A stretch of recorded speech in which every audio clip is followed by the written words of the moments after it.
RB. Good day. Good day, ma'am. Can you introduce yourself? My name is RB Magdalene Delphine, 41 years old.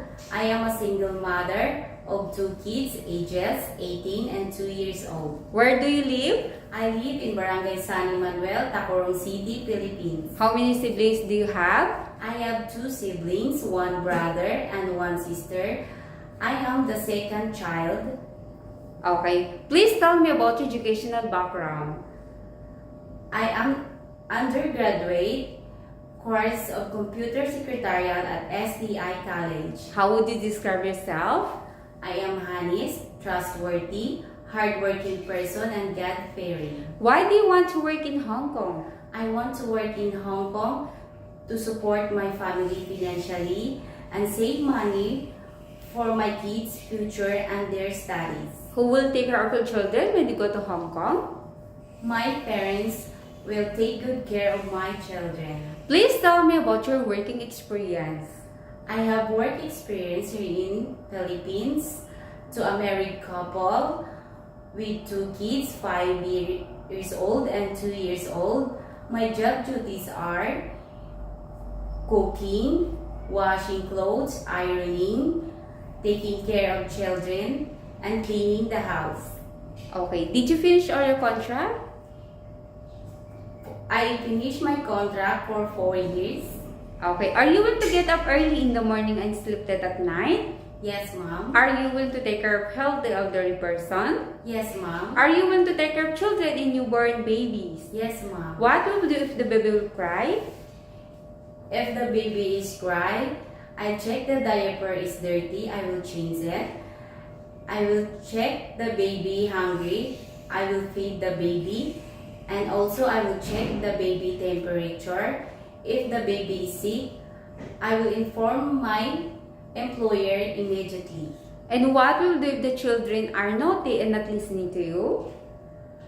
I encourage them by playing and sing a song with them. What will you do if you feel homesick?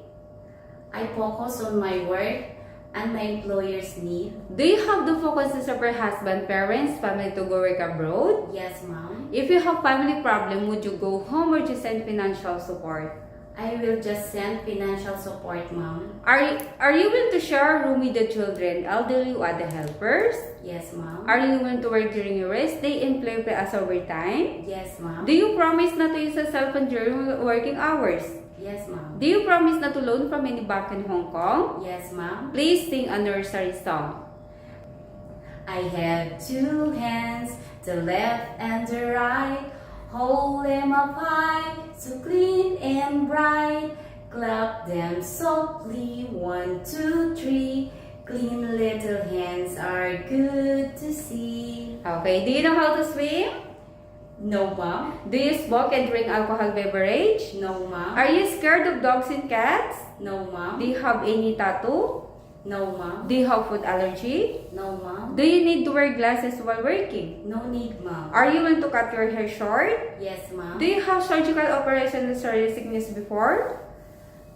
I have a cesarean section 2 years ago. Okay, are you under special medication right now? No, ma'am. Do you promise to finish your contract? I promise to finish my contract. I will stay as long as my employers need me. Please give a message for your future employer to hire you. Hi, ma'am and sir. My name is RB Magdalene Delphine from Philippines.